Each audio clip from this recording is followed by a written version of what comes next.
Have you ever said, I knew that wasn't going to work. I had that idea first. I almost invested in that company. I should have taken that opportunity. That role should have been mine. It's interesting, isn't it? Our brains are remarkably good at rewriting history. We remember ourselves seeing the warning signs, having the insight, and knowing the answer. But if we really knew, then why didn't we act? The answer often isn't that we lacked information. It's that fear quietly influenced the decision we made.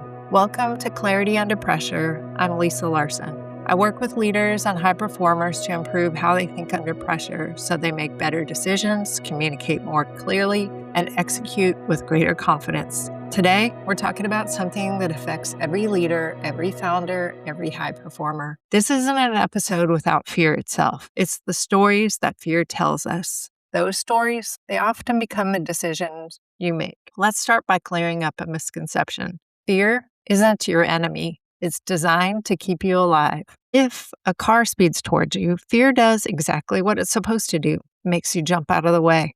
But your brain doesn't distinguish particularly well between physical danger and psychological discomfort. It's trying to keep you safe. Situations like giving difficult feedback, walking into a board meeting, starting a business, leaving a company, asking for that promotion, or making an unpopular decision triggers your brain to respond as though survival was on the line. When that happens, something subtly changes. You stop trying to make the best decision or the hard decision and start trying to avoid discomfort. That is a completely different goal. One of the biggest lessons from my own career is this. Fear is rarely direct. It doesn't come out and say, don't do it. It's much more persuasive. It whispers, hey, wait till you know a little more. Let's see what happens after the reorganization. The timing will be better next quarter. You're not quite ready. What if you're wrong? Those thoughts, they sound responsible, thoughtful, and even strategic. But underneath those stories is usually one simple objective: to protect yourself. And here's the problem. Every time we accept that story without questioning it, fear becomes our decision-making strategy. People ask me throughout my career, weren't you scared? They asked it when I accepted executive roles that stretched me or when I left stable companies for startups. And definitely when I walked away after more than 25 years in corporate leadership to build my own business. My answer has always been yes, absolutely, 100%. Every meaningful decision I've made involves uncertainty. But here's what surprises people. When I look back, I don't regret the risks I took.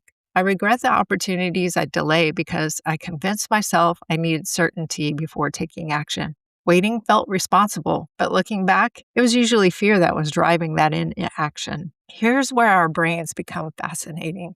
They don't just create the stories about the future, they rewrite the past. Think about how often you've heard someone say, I knew that company was going to fail. I almost bought that stock. I'm glad I didn't. I had that exact idea. I always knew that leader wasn't the right fit. Maybe you've said, that should have been my job, or I knew I should have left sooner. I know I have. Psychologists call this hindsight bias. Once we know the outcome, our brain convinces us we knew it all along. It creates the illusion that the answer was obvious. The danger isn't just simply remembering incorrectly, it's what it does to our future decision. If we believe we've always been right, we stop asking better questions. We lose our curiosity and become more certain in our own perspective. As leaders, certainty without curiosity is dangerous. Leadership isn't about proving you were right. It's making the best decision with the information you have today, knowing you're never going to have all the information you'd like. Over the years, I've noticed fear tends to wear the same disguises. Here are 5 ways fear quietly takes control. Number 1, loss aversion. Fear says, don't lose what you've already built. So we stay in the comfortable role, avoid the difficult conversations, and protect what we know. Ask yourself, am I protecting something valuable or protecting myself from discomfort? Number 2, sunk cost. Fear says, you've invested way too much to change now. The time, the years, building the relationships, reputation, and experience. Instead, ask, if I was starting today, would I choose this path again? Number 3, comparison. Fear loves comparison. You see the LinkedIn promotions, the funding announcements, or the exits, the awards, and career milestones. We compare our behind the scenes to everyone else's carefully curated highlight reel. Comparison rarely creates confidence. It usually just creates hesitation. Number 4, confirmation bias. Fear also loves agreement as a way to keep you safe. It wants evidence that supports staying exactly where you are. Things will improve. Leadership will notice.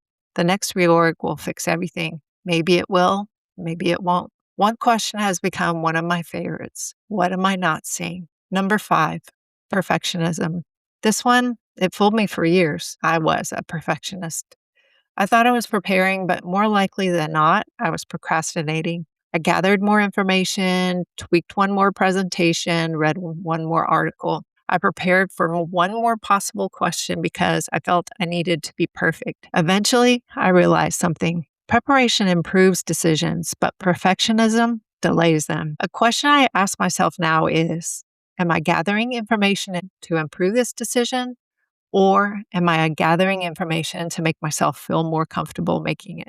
Those are two very different reasons to keep preparing. One of the biggest shifts I've made is realizing I can't always trust my first thought, especially when I'm under pressure, because my brain is already creating stories. So before an important decision, I pause. Not to eliminate fear, to separate facts from stories. I ask myself, what are the facts? What assumptions am I making? What story am I telling myself? What pressure am I feeling right now? Is it real or is it my perception? And finally, what would I choose if fear wasn't driving this decision? Notice something? I didn't ask how to become fearless. Fear isn't leaving. I'm not trying to remove fear altogether. It's making sure it isn't holding the steering wheel. Every important decision I've ever made in my career came with fear. Leaving jobs, accepting promotions, building teams, starting a company, getting ready to walk on stage and give a keynote address, writing my first post on LinkedIn, and recording my first podcast episode. Fear was always there, but the difference today, I no longer assume that the first story my brain tells me is true, because our brains do what they do to predict an outcome meant to protect us. But they're also exceptional storytellers. They quickly predict the future and rewrite the past to fit the storyline. And if we're not paying attention, they quietly shape the decisions that define our lives. So this week, here's my challenge for you. Think about one decision you've been postponing. Ask yourself, is fear informing this decision or is it making it? Clarity under pressure isn't the absence of fear. It's recognizing the story your brain is telling you, questioning whether it's true, and choosing your next step anyway. Thanks for listening to Clarity Under Pressure. If today's episode challenged the way you think about decision making, share it with another leader who may be carrying more pressure than anyone realizes. Until next time, pressure is inevitable. The story you choose to believe is not. Choose clarity.